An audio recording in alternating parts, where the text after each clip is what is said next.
జై తెలంగాణ ఇవాళ తెలంగాణ జాగృతి జనం బాటలో భాగంగా హన్మకొండ మరియు వరంగల్ రెండు జిల్లాలకు కలిపి ఉమ్మడిగా ఏర్పాటు చేసుకోవడం జరిగింది.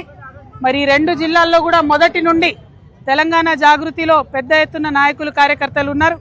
వారందరూ కూడా ఇంత అపురూపమైనటువంటి స్వాగతం ఇచ్చినందుకు ముందుగా నాయకులకు అందరికీ కూడా మా ఆడబిడ్డలకు అందరికీ కూడా ప్రత్యేకించి ధన్యవాదాలు తెలియజేస్తా ఉన్నాను. మరి వాళ్ళ ప్రత్యేకించి ఇక్కడికి కాలేజీ పిల్లలు వచ్చిండ్రు. ఫీజు రీఎంబర్స్మెంట్ రాక మాకు ఇబ్బంది అవుతుందని ప్రత్యక్షంగా చెప్పడానికి ఇక్కడి వరకు రావడం జరిగింది.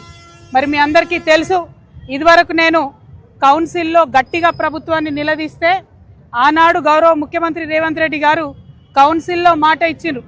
2025 సంవత్సరంలో ప్రతి నెల ఖచ్చితంగా పాత బకాయిలు కొత్త బకాయిలు అన్ని కలిపి ఫీజు రీఎంబర్స్మెంట్ చెల్లిస్తామని మాట ఇచ్చిండ్రు.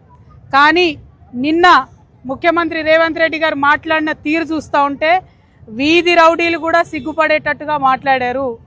ఒక్కొక్క కాలేజీ యాజమానుల్ని పట్టుకొని ఆయన తాట తీస్తాడట, తోలు తీస్తాడట. ఎందుకోసం తోలు తీస్తారు రేవంత్ రెడ్డి గారు? మనకు ఆనాడు ఆంధ్రలో వివక్ష ఉన్నప్పుడు ఆంధ్ర ప్రభుత్వాలు ఇక్కడ ప్రభుత్వ కళాశాలలు పెట్టినప్పుడు ఇక్కడి తెలంగాణ బిడ్డలు చిన్న చిన్న గ్రూపులుగా ఏర్పడి లోన్లు తెచ్చుకొని కష్టపడి డిగ్రీ కాలేజీలు పెట్టి ఇంజనీరింగ్ కాలేజీలు పెట్టి జూనియర్ కాలేజీలు పెట్టి మన తెలంగాణ బిడ్డలను చదివించినందుకు మీరు తోలు తీస్తారా? వాళ్ళది ఎందుకోసం తీస్తారు? మీరు మాట తప్పినందుకు కదా ఇవాళ వాళ్ళు కాలేజీలు బంద్ పెట్టింది. మీరు ఇస్తామని చెప్పి ఇవ్వకపోతే కదా ఇవాళ వాళ్ళు కాలేజీలు బంద్ పెట్టింది.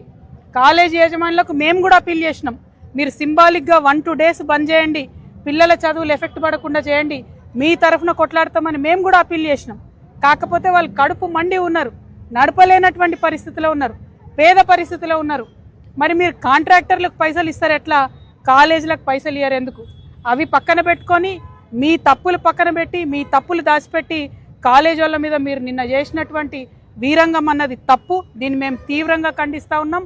మీరు క్షమాపణ చెప్పాలి. మిమ్మల్ని 1800 నుంచి 2000 కాలేజీలు బంద్ పెట్టిరండి. మీరు నిన్న 2-3 పేర్లు చెప్పారు. ఏమన్నారు? 2-3 పేర్లు చెప్పి వీళ్ళు మమ్మల్ని ఈ పర్మిషన్ అడిగినారు, ఆ పర్మిషన్ ఇయ్యను, నేను ఇయ్యను అంటున్నారు. ఇయ్యకండి. 10 మంది మిమ్మల్ని పర్మిషన్ అడిగిన వాళ్ళని పక్కన పెట్టండి.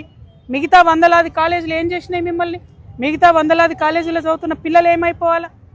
వాళ్ళ భవిష్యత్ ఏమైపోవాలా? అది ఆలోచించమని నేను ప్రభుత్వాన్ని డిమాండ్ చేస్తూ ఉన్నాను. ఖచ్చితంగా కాలేజీ యాజమాన్యాల పక్షాన మేము నిలబడతాం. ఎందుకోసం అంటే ఎప్పుడైతే తెలంగాణలో ప్రభుత్వ కాలేజీలు లేవో మన తెలంగాణ మనకు కానటువంటి సందర్భంలో కూడా వాళ్ళు తెలంగాణ ప్రజల పక్షాన్ని నిలబడ్డారు. ఇవాళ ఫీ రీఎంబర్స్మెంట్ అంటే పేద పిల్లల కోసమే, వేరే వాళ్ళ కోసం కాదు. మీరు మాట తప్పి యజమానులను అట్లా మాట్లాడడం చాలా చాలా దారుణం. మేము దాన్ని తీవ్రంగా ఖండిస్తున్నాం. ఎట్ ద సేమ్ టైం నిన్న మీరు డబ్బులు ఇచ్చిన వెంటనే వాళ్ళు మళ్ళీ కాలేజీలు మొదలుపెట్టారు.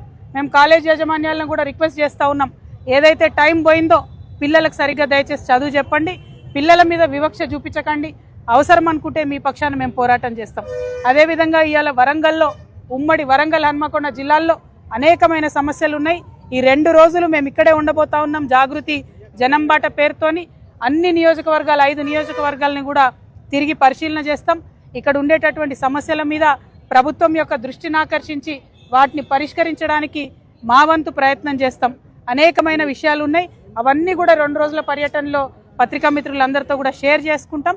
మళ్ళొకసారి ముఖ్యమంత్రి గారు తన వీధి రౌడీలాగా మాట్లాడేటటువంటి భాషను మార్చుకోవాలని డిమాండ్ చేస్తూ ఉన్నాం. Thank you. జై తెలంగాణ, జై జాగృతి.